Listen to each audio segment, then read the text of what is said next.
시청자 여러분 안녕하십니까? 국정의 바른 소리를 전합니다. 4월 12일 금요일 KTV 대한뉴스 시작합니다.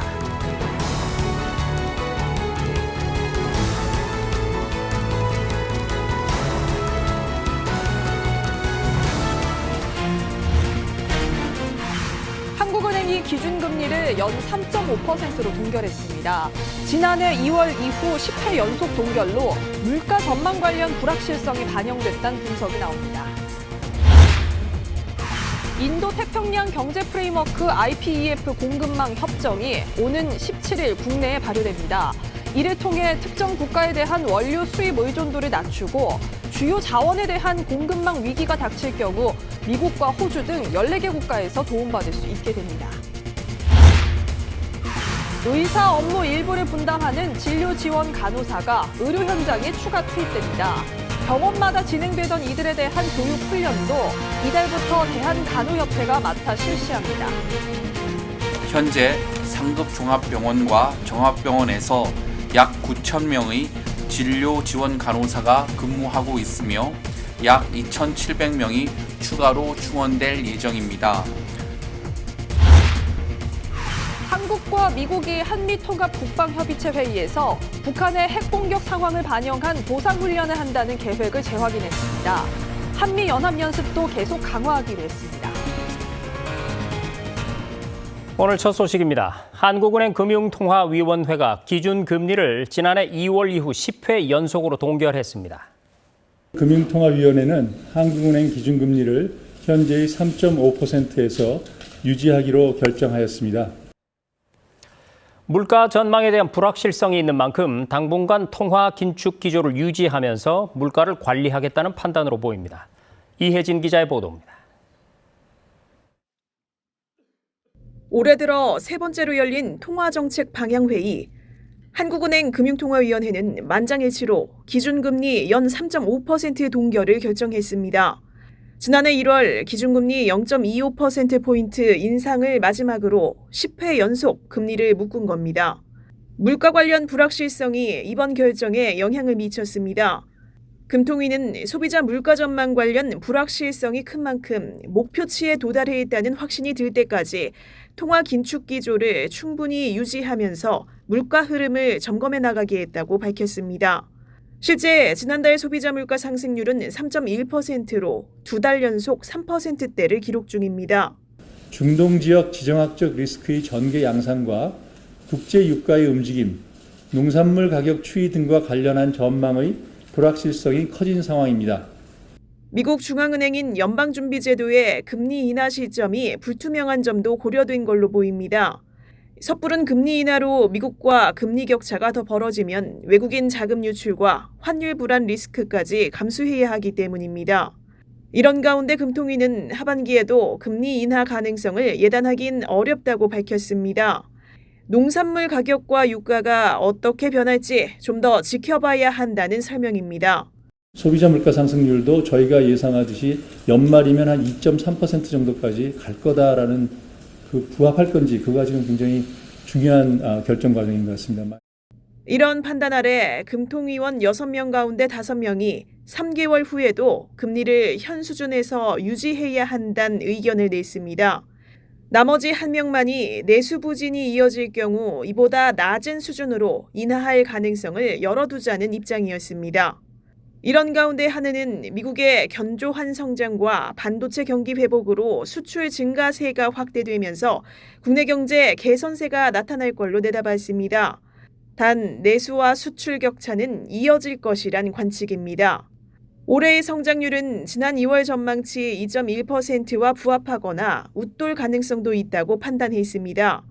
경제 흐름에 영향을 미칠 변수로는 주요국 통화 정책과 IT 경기 개선 속도, 부동산 PF 구조 조정 등이 언급됐습니다. KTV 이혜진입니다. 인도 태평양 경제 프레임워크 공급망 협정이 오는 17일부터 국내에 발효됩니다. 특정 국가에 대한 원료 수입 의존도를 낮추고 지난 2021년 요소수 대란과 같은 사태를 사전에 방지할 수 있을 것으로 기대됩니다. 보도에 조태영 기자입니다. IPEF는 2022년 5월 미국이 주도해 출범한 다자 경제협력체입니다. 한국과 일본, 인도 등 14개국이 인도태평양 지역 내 공통과제를 해결하기 위해 참여했습니다. 지난해에는 관련국들이 공급망 협상을 타결했습니다. 지난달 24일 미국, 일본, 싱가포르, 피지, 인도 등에 대해 먼저 발효됐으며 우리나라는 오는 17일 정식 발효됩니다. 공급망 관련 최초의 다자간 국제협정으로 세계 공급망 위기에 대응하기 위한 위기 대응 네트워크가 가동됩니다. 공급망 위기 요인으로 인한 어떤 경제적 영향, 사재기라든지 가격 폭등이라든지 이런 것들까지 이제 고려한 공급망 안정성에 이제 초점을 맞추게 됐다고 생각할 수 있을 것 같고요.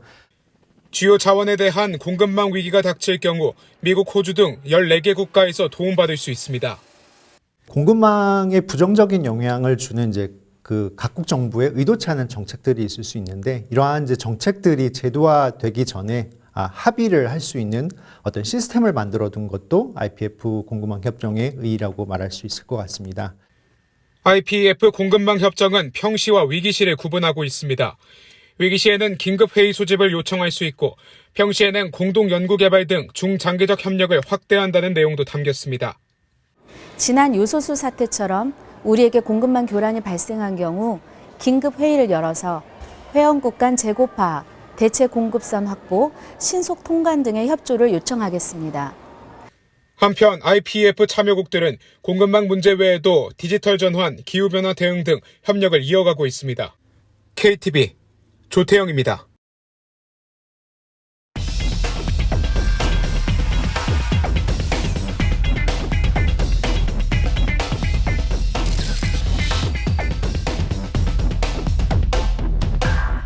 네, 과일과 채소 같은 주요 농산물 가격 급등으로 국민들의 장바구니 부담이 적지가 않은데요.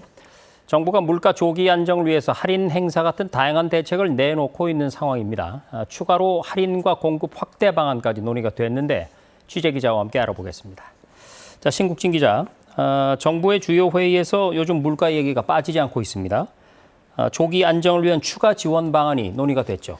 네, 정부는 김병환 기재부 1차관 주재로 비상경제 차관회의 겸 물가관계 차관회의를 열었습니다. 국민이 피부로 느끼고 있는 장바구니 물가 안정을 위해 안간힘을 쓰고 있는 상황에서 추가 대책을 논의했습니다. 회의 핵심은 물가 조기 안정이라고 할 수 있는데요.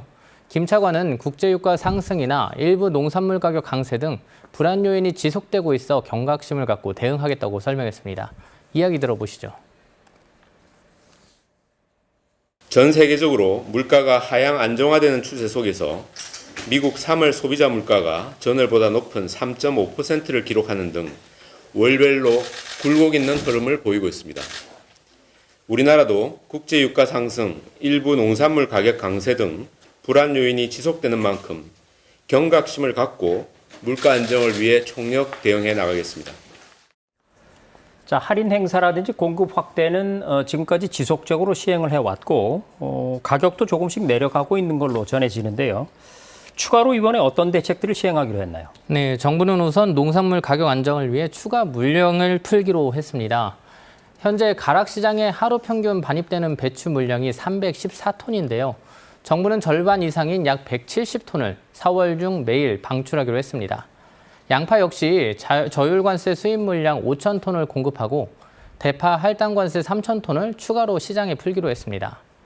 또 지난주부터 직수입 과일 전국 12,000여 개의 골목상권에 공급하고 이번 주에는 16개 전통시장에 농산물 납품 단가를 지원했습니다.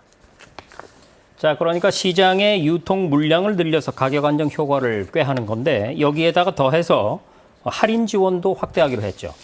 네, 정부는 추가로 농활 상품권을 발행하기로 했습니다. 농활 상품권 조금 생소할 수 있는데요. 농축산물 할인 상품권의 줄임말로 전국에 있는 마트나 전통시장, 친환경 매장 등에서 20에서 30% 저렴하게 할인받을 수 있는 상품권입니다. 정부는 전통시장에서 사용 가능한 농활 상품권을 발행하기로 한 것인데요. 규모는 약 400억 원 규모입니다. 정부는 이달 중 농활 상품권을 시장에 공급해 국민들의 장바구니 물가 부담을 해소할 계획입니다. 자, 가격이 높이 뛰는 데는 물량 문제가 물론 있지만 이 담합과 같은 불공정 행위가 개입해 있을 수도 있거든요. 이 부분도 점검하기로 했나요? 네, 정부는 농수산물 유통 구조 개선 TF를 운영하기로 했습니다. 농식품부와 산업부, 공정위 등이 참여하는데요. TF는 유통 과정에서 가격을 담합하거나 불공정 행위 여부 등을 조사할 계획입니다. 정부는 이번 조사를 기반으로 농수산물 유통 구조 개선 방안도 마련할 예정입니다.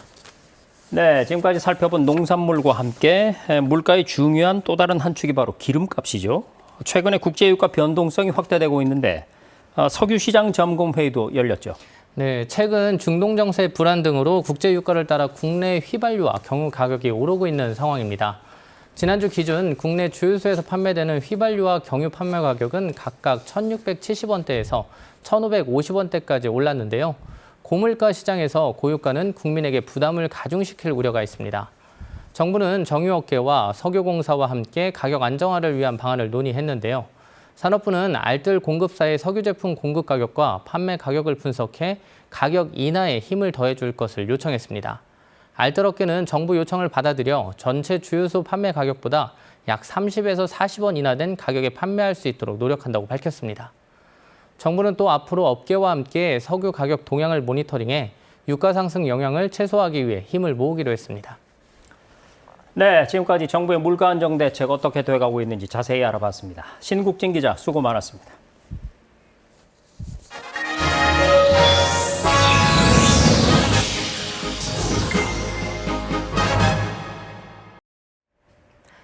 전공의 공백의 장기화함에 따라 의사 업무의 일부를 분담하는 진료 지원 간호사가 의료 현장에 추가 투입됩니다. 병원마다 실시하던 이들에 대한 교육 훈련도 이달부터 대한간호협회가 맡기로 했습니다. 김경호 기자의 보도입니다. 의료 현장에서 의사 업무 일부를 분담하는 진료 지원 간호사는 총 9천여 명입니다.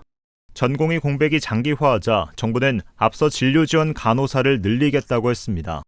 현재 상급 종합병원과 종합병원에서 약 9천 명의 진료 지원 간호사가 근무하고 있으며 약 2,700명이 추가로 충원될 예정입니다. 진료 지원 간호사 증원과 함께 병원별로 실시하던 교육훈련은 이달부터 대한간호협회가 맡게 됩니다. 오는 18일부터 시범교육이 실시되는데 협회는 추후 표준화된 교육 프로그램을 개발하기로 했습니다. 첫 배치를 앞두고 있거나 경력 1년 미만인 간호사에게는 24시간의 교육이 제공됩니다. 교육을 담당하는 간호사 또한 8시간의 교육 프로그램을 이수하게 됩니다. 중증과 응급환자 중심의 비상진료 체계는 정상적으로 운영되고 있습니다. 응급실 97%가 병상 축소 없이 운영되고 있고 응급실과 중환자실에서 근무하는 의사 수 또한 전주와 비슷한 수준을 유지했습니다. 종합병원에 입원한 일반 환자와 중환자실 환자는 전주 대비 소폭 감소했습니다. 한편 의대 증원에 반발해 휴학 신청을 한 의대생은 11일 기준 5명 늘었습니다. 누적 유효 휴학 신청 건수는 1,404건으로 전체 재학생의 55.4%로 집계됐습니다. KTV 김경호입니다. 우리나라와 미국이 워싱턴에서 한미 통합 국방협의체 회의를 열고 북한의 핵 공격 상황을 반영한 도상훈련 계획을 재확인했습니다. 지금까지 핵 도발을 억제하는 데 주력했다면 앞으로는 핵 사용을 가정하고 이에 대응하는 훈련을 시행하는 겁니다. 김현지 기자가 보도합니다. 한국과 미국이 북핵 위협에 대한 대응을 강화하는 차원에서 북한의 핵무기 사용을 가정한 도상훈련 TTX를 실시한다는 방침을 재확인했습니다. 국방부는 미국 워싱턴에서 열린 제24차 한미 통합국방협의체에서 이같이 협의했다고 밝혔습니다. 북한의 핵무기 사용을 가정한 도상훈련은 지난 한미 핵협의그룹에서 합의했는데 오는 8월 예정인 한미 연합연습 을지 자유해방패 때 실시될 것으로 보입니다. 지금까지는 핵도발을 억제하는 시나리오에 그쳤다면 올해는 북한의 핵사용 상황을 반영한 훈련을 시행하기로 한 겁니다. 북한의 핵무기 사용을 가정한 도상훈련은 지난해에도 실시됐지만 UFS와 연계한 훈련은 올해가 처음인 것으로 알려졌습니다. 미국은 핵과 재래식, 미사일 방어, 첨단 비행 역량을 포함한 미국의 모든 군사 역량을 활용해 한국을 방어하겠다는 공약을 재확인했습니다. 또 미국과 동맹, 우방국에 대한 북한의 어떠한 핵공격도 용납될 수 없으며 이는 김정은 정권 종말로 귀결될 것임을 다시금 강조했습니다. 한미는 북한과 러시아의 군사협력이 한반도를 포함한 인도태평양 지역과 유럽의 평화와 안정을 저해한다는 데도 의견을 같이 했습니다.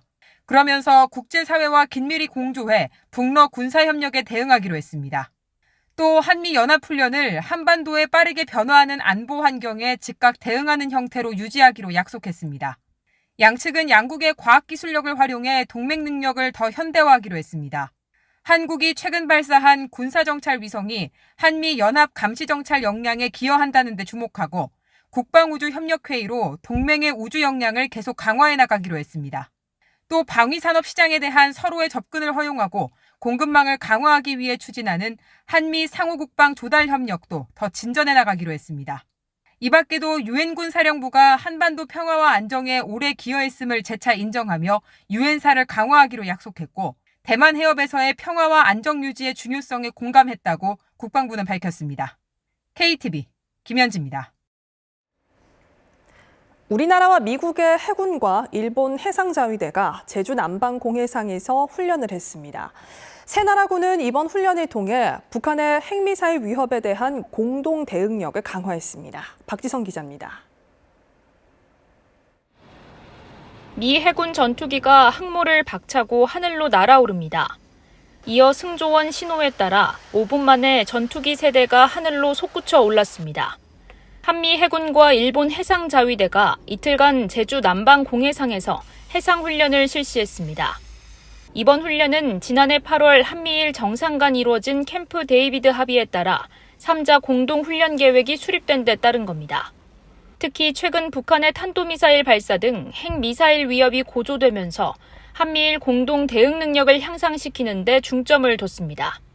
훈련에는 우리 해군의 이지스 구축함, 서해 류성룡함 등 한미일 군함 총 6척이 참가했습니다.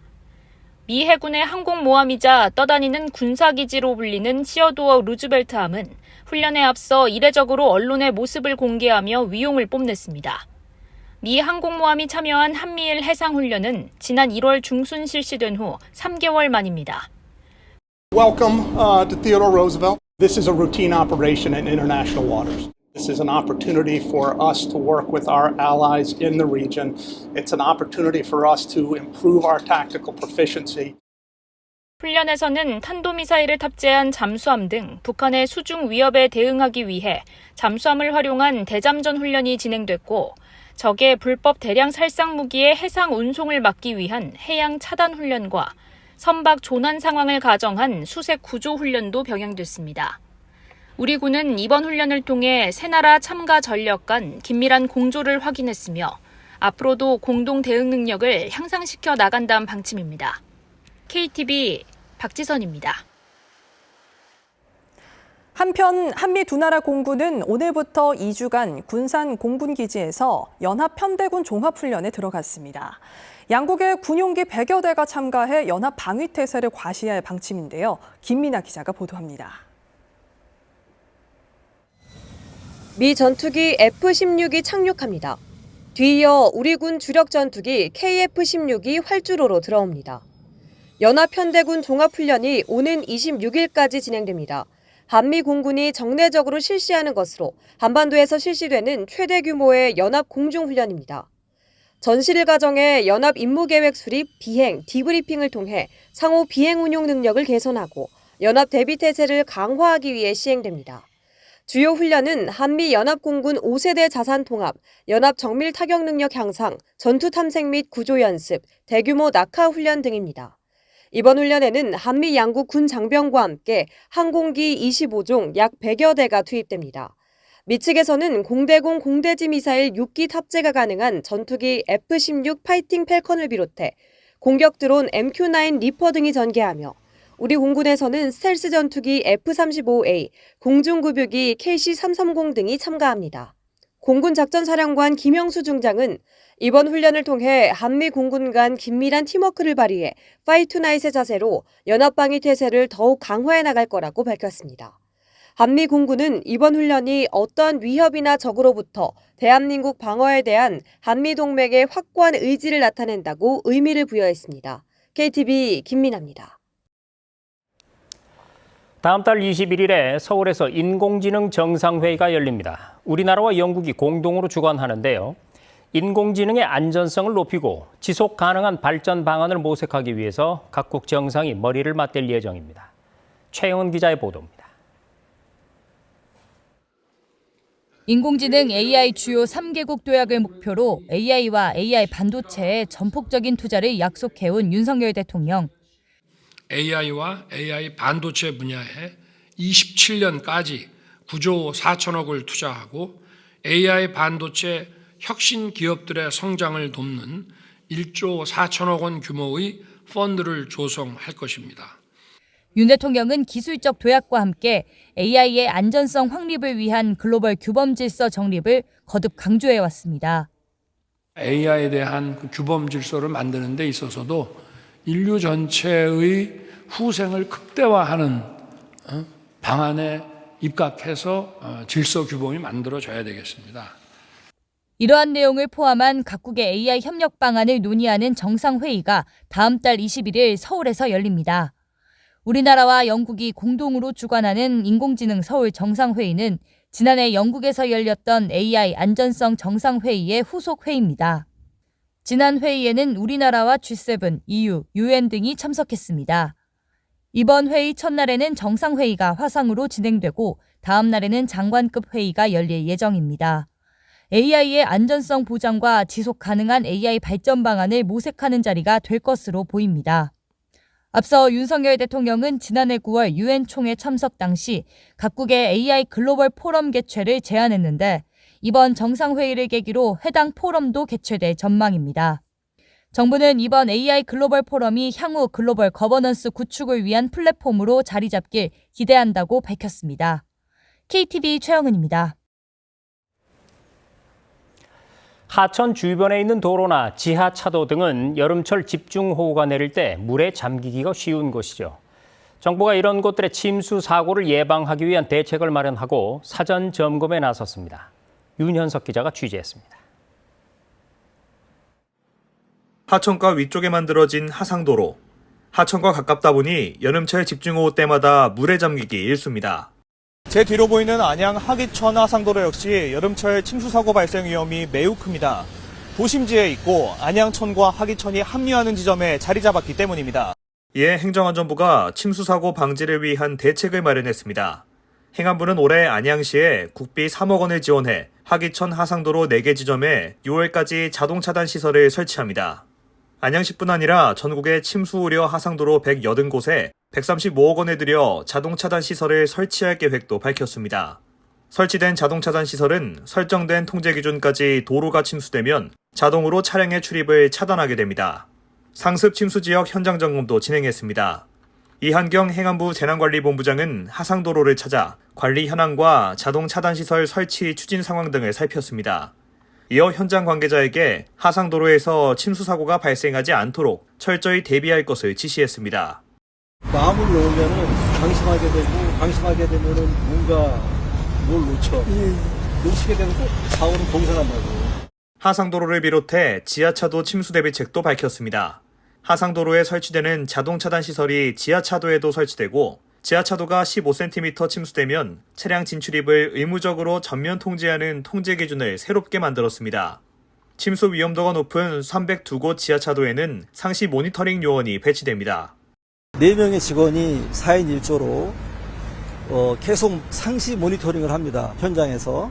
그중에 한 사람은 경찰입니다. 그래서 육안으로 보고 판단을 해서 이게 위험 상황이 되겠다라고 판단이 되면 경찰이 차량을 통제하게 되는 거고요.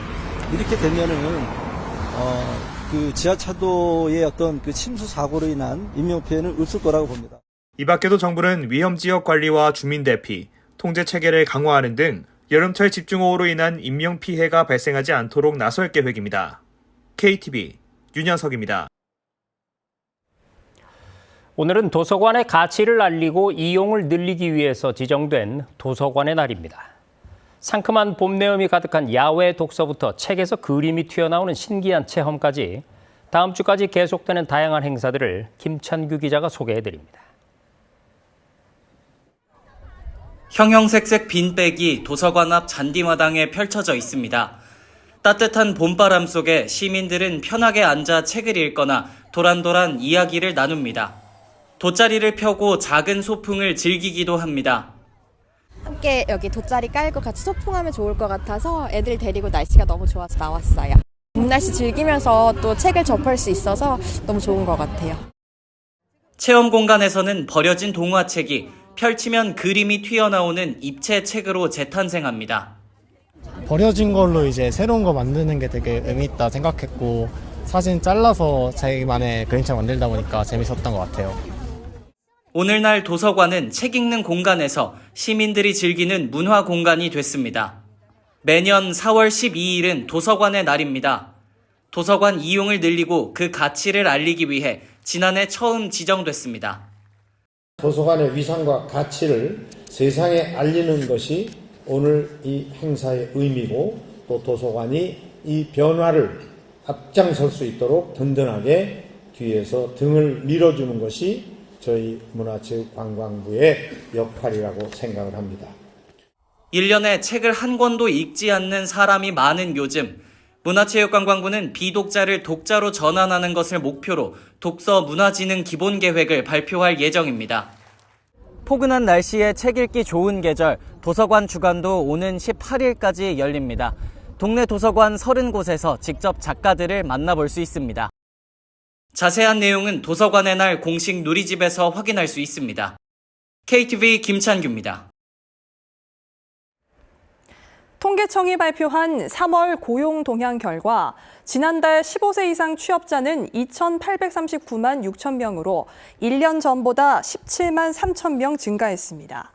코로나19 팬데믹 시기인 2021년 2월 47만 3천 명으로 줄어든 뒤 3년 1개월 만에 최저 수준입니다. 분야별로는 제조업 취업자가 반도체 생산 호조 영향으로 넉 달째 증가세를 이어갔고 내수 부진 영향으로 감소하던 숙박 음식점업 취업자도 석 달 만에 증가세로 전환했습니다.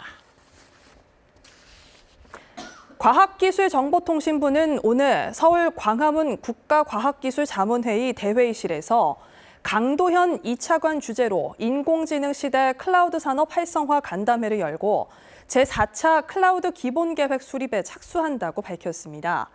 4차 기본계획에 따르면 클라우드 가치사슬 전반이 인공지능을 뒷받침하는 혁신 인프라가 되도록 하고 이를 위한 특별 전담 조직도 운영할 방침입니다.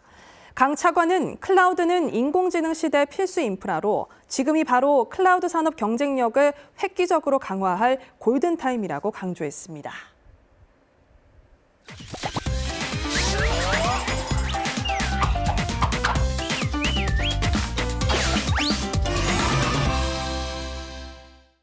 지난 2021년 기준 부모님과 함께 사는 18세에서 34세 청년 비율이 71%인 나라가 있습니다.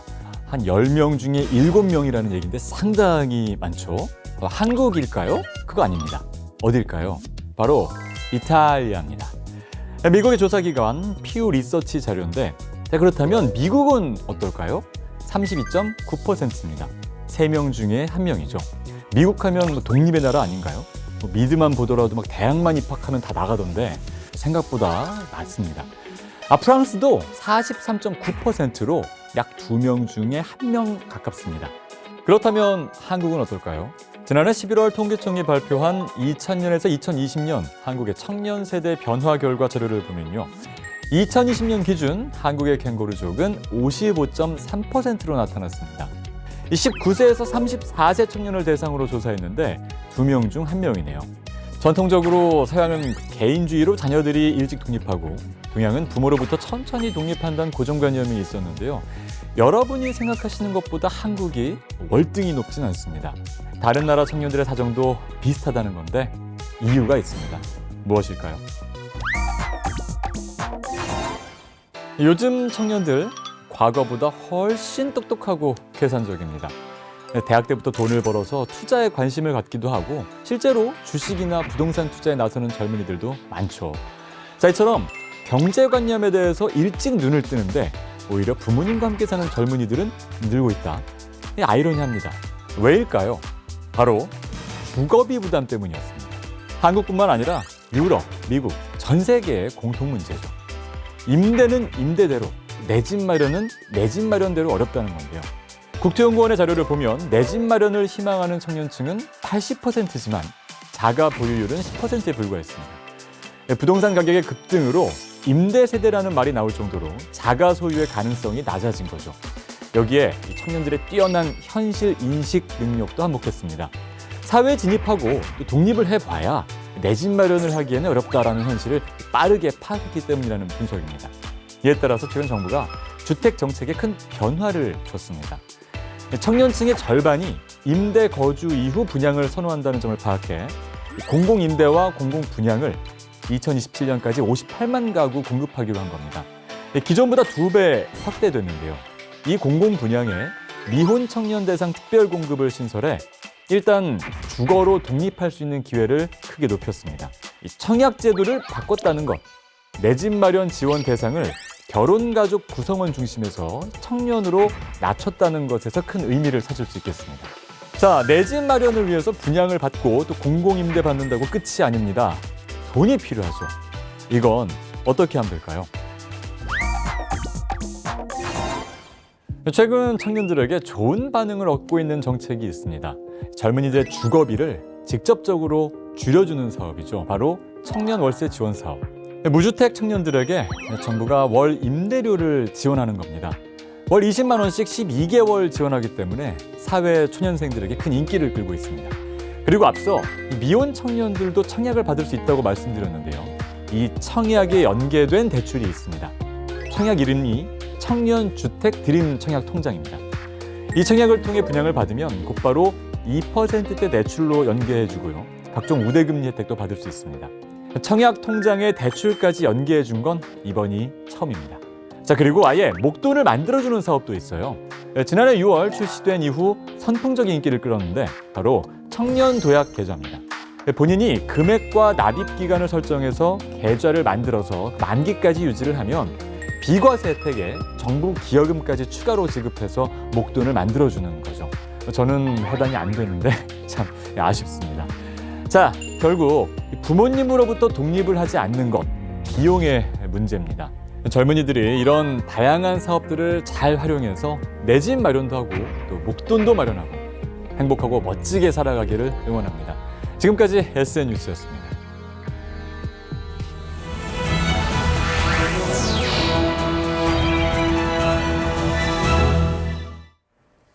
국장을 더 촘촘히 살펴봅니다. 보도자료 브리핑입니다. 우리 아이들이 매일 먹는 급식이나 학교 앞 떡볶이집 과연 깨끗하게 운영되고 있는지 궁금하시죠? 식품의약품안전처가 봄 개학기를 맞아 학교, 유치원 집단 급식소 10,000여 곳과 학교 주변 분식점 등 34,000여 곳의 위생을 점검했습니다. 그 결과 식품위생법을 위반한 급식시설, 식재료 업체 24곳, 분식점 등 조리 판매업소 3곳을 적발해 지자체에 행정처분을 요청했습니다. 주요 위반 내용은 유통기한 경과 제품 보관이 가장 많았고 보존식 미보관, 영업자 준수사항 위반, 건강진단 미실시 등이 뒤를 이었는데요. 식약처는 이번에 적발된 집단 급식소는 6개월 이내 재점검하고 분식점 등 조리 판매업소는 상시 점검해 개선 여부를 확인할 계획입니다. 스마트폰에 발급받는 모바일 신분증. 그동안은 모바일 신분증을 사용하려면 전용 정부 앱을 별도로 설치해야 했지만 이제 삼성 월렛처럼 평소 자주 쓰는 민간 앱을 통해서도 쓸 수 있게 됩니다. 행정안전부는 국민이 자주 이용하는 공공서비스를 민간 기업에 개방하는 디지털 서비스 개방 공모 사업을 추진 중인데요. 이를 통해 우리에게 친숙한 민간 앱으로 모바일 신분증, 자원봉사 신청, 운전면허 갱신 등 총 9개 분야 38종의 서비스를 이용할 수 있게 됐습니다. 다음 달 9일까지 개방 서비스 연계에 참여할 기업을 모집하며 선정된 기업들은 올해 말부터 앱 서비스를 개통해 국민 편의를 높일 예정입니다. 외국인의 국내 체류 질서를 확립하기 위해 불법 체류 외국인 정부 합동단속이 올해 처음으로 실시됩니다.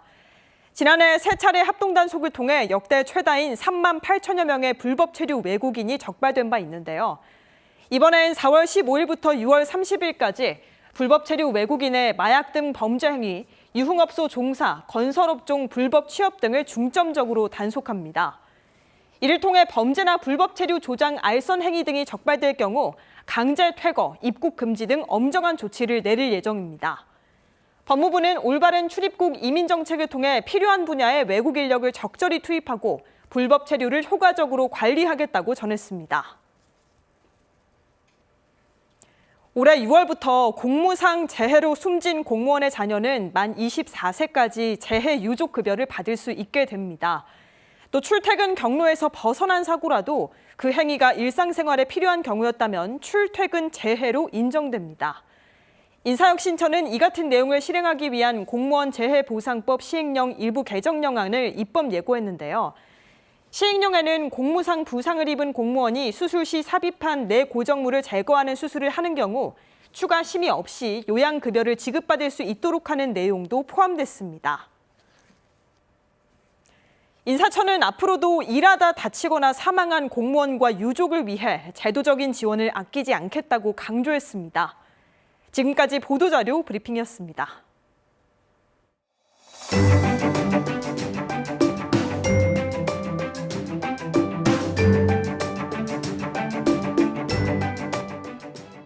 안녕하세요. K웨더 라이프스타일 예보 박성훈입니다. 오늘 전국 하늘은 맑았는데요.